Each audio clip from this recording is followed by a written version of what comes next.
and welcome back to the Retro Time Machine. As you can tell, we are in a entirely different kitchen, so a new home tour video will come soon, I promise.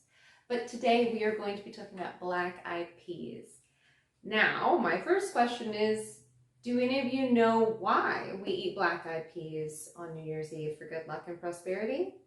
Well, I looked it up, I Googled it, and it actually comes out to be because of a man named Elmore Torn, who was a fellow East Texan, and he decided to turn a crop that was usually meant for livestock into a market. And how he did that was he had all the farmers send their black-eyed peas to the cannery, instead of feeding it to their animals that winter, and along with each can, he wrote a little note that said, if you eat these, you will have prosperity and wealth. But he distributed those first batch of cans to newspaper people, journalists, movie stars, politicians, all of the like. And the sale of black-eyed peas quadrupled. So he is the reason why. And now that I am an East Texan, I thought, well, I've got to do something to represent. Now, I have made this black-eyed pea pie before. I never really knew the origin story, but I want to share this with you guys. It is great for all you superstitious and non-superstitious folks. It is very similar to the texture of a pumpkin pie, but I like the flavor a lot more. So stay tuned and we'll make it together.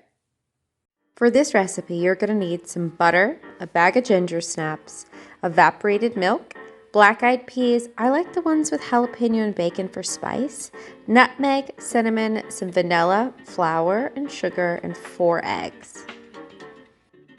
To make your pie crust, you're going to take about a bag of ginger snaps and put them in a food processor or blender and blend them till they are basically cookie powder. Once everything is vaporized, you're going to want to add a 1/4 cup of melted butter, and that's just going to help everything stick together as you're making your crust and so things don't burn when they're in the oven.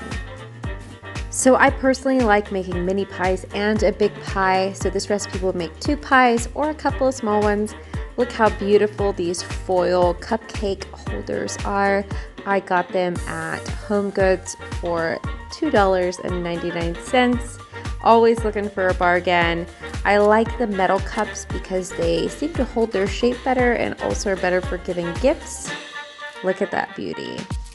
So right now I'm taking about 1/8 of a cup of our ginger snap cookie crust and just distributing that amongst our little wrappers, and then I'm using a flexible spoon to kind of push that crumble up onto the edges so it acts more like a pie crust and less like a bottom cookie.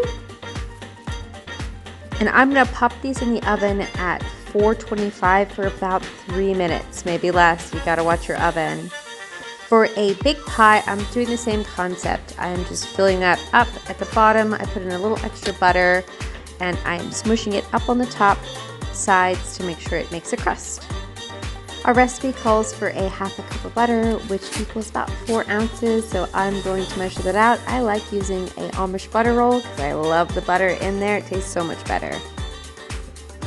This recipe also calls for 2 full eggs and 2 egg yolks. You can always find something creative to do with egg whites, trust me on that. So now we are going to go ahead and rinse our black-eyed peas. I'm just using a fine strainer and rinsing them under the sink to get that canning juice off. I discovered I really enjoyed the jalapeno flavored black-eyed peas because it added a bit of spice. Because in 2020, I think everybody and their mom bought a can of black-eyed peas to ward off any bad juju, but I like it, so I keep using it in my black-eyed pea pie. This recipe calls for 2 tablespoons of all-purpose flour,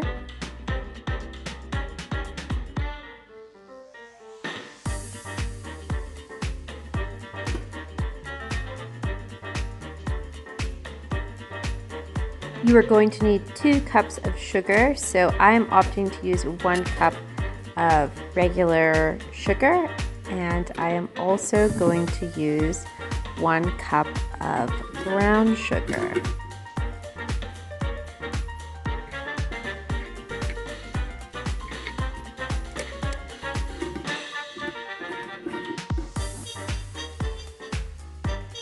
Next in line, you are going to add 1 teaspoon of cinnamon, and you are also going to add 1 teaspoon of nutmeg.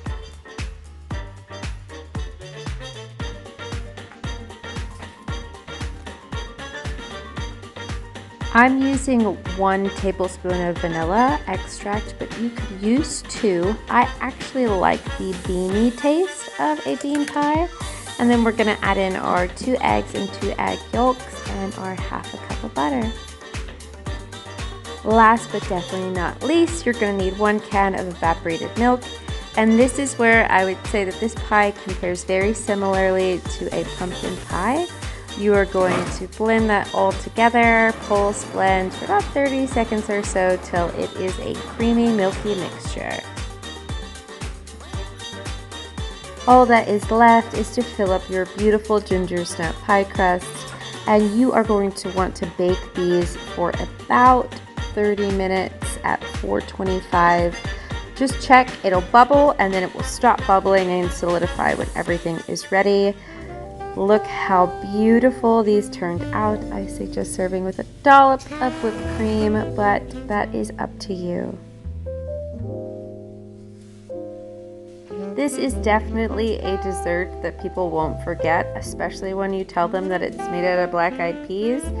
I think it's an absolute must to bring as a gift or party favor to any New Year's Eve party, but I will say I've had it pretty much any time of the year. I love this pie. I hope you guys make it, and I hope you guys are just as blown away as the first time that I made it. Like always, take care and God bless.